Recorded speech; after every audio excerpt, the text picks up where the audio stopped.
This week at NASA.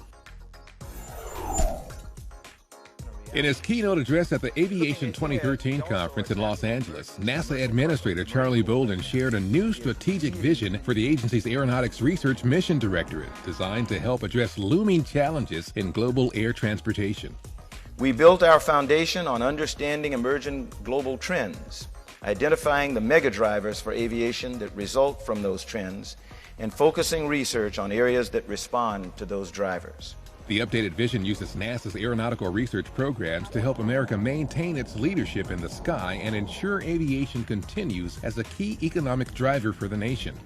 The same day of Bolden's speech, the Federal Aviation Administration announced a new computer software tool developed by NASA may soon help controllers better manage airline departures. While on the West Coast, the administrator also stopped by NASA's Jet Propulsion Laboratory to check out preparations for 2 Earth-observing missions scheduled for launch next year. Bolden saw hardware for the Soil Moisture Active Passive, or SMAP mission, targeted for an October 2014 launch, and the International Space Station RapidScat instrument, set to launch to the ISS in April 2014. These missions will add to NASA's suite of space and airborne research that's helping us better understand weather and climate and improve life on Earth. On Mars, NASA's Curiosity rover captured the images in this animated sequence of the planet's 2 moons in motion, with Phobos, the larger moon, passing in front of the other moon, Deimos. It's the first time images from the surface have caught one moon eclipsing the other. A NASA study on effects to our climate from wildfires and other air pollution sources is underway. The studies of emissions, atmospheric composition, clouds, and climate coupling by regional surveys, or SEEKERS mission, got underway at Ellington Field near Johnson Space Center. The campaign, the agency's most complex airborne science study of the year, flies across the southern U.S. and uses observations from NASA satellites, aircraft, and ground sites. During an August 16th spacewalk outside the International Space Station, flight engineers Fyodor Yurchikhin and Alexander Mirzurkin, wearing Russian Orlan spacesuits, installed equipment for the arrival of a new Russian module and completed prep work for the installation later this year of an optical telescope. They're scheduled back outside on August 22nd to install experiments designed to collect data on the effects of microgravity in low Earth orbit. NASA Administrator Charlie Bolden put a new spin on teaching at the 17th Annual Globe Partners Meeting at the University of Maryland University College. Bolden spins student Panupasu Pampek from Thailand to demonstrate the concept of mass and weight in space. A 40-kilogram mass would be pulling on my arm. GLOBE, or Global Learning and Observations to Benefit the Environment, is an international science and education program connecting students, teachers, and scientists to better understand, sustain, and improve Earth's environment. A flexible woven fabric heat shield is being tested at Ames Research Center. Called the Adaptable Deployable Entry and Placement Technology, or ADEPT, this design is based on a carbon fabric already successfully tested in the center's ArcJet facility. When used on a mission, the heat shield will be stowed in a more compact shape until deployed like an umbrella for entering a planet's atmosphere.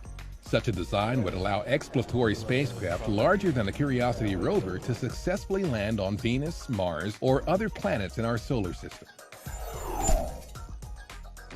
NASA and the Navy invited the media to check out key testing of splashdown recovery operations for the agency's Orion spacecraft at Naval Station Norfolk in Virginia.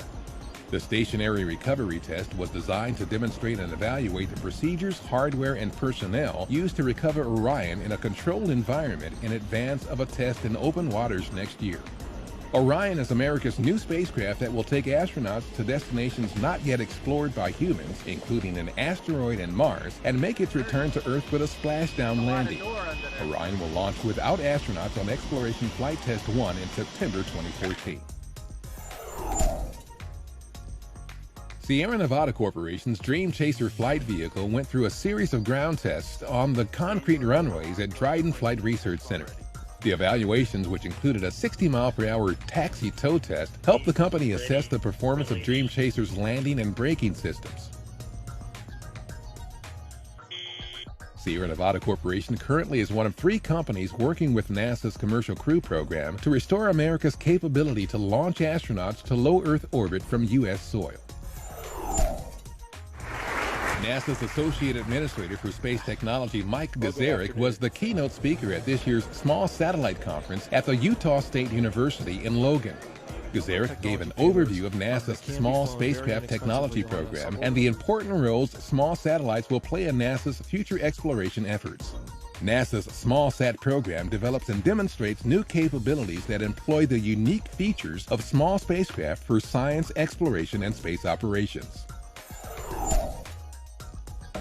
Remote plant production technology for NASA's Deep Space Habitat prototype was demonstrated at Kennedy Space Center by student developers from the University of Colorado Boulder.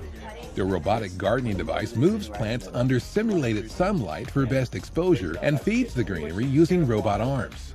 Future long-duration space travelers would be able to monitor the system via webcam.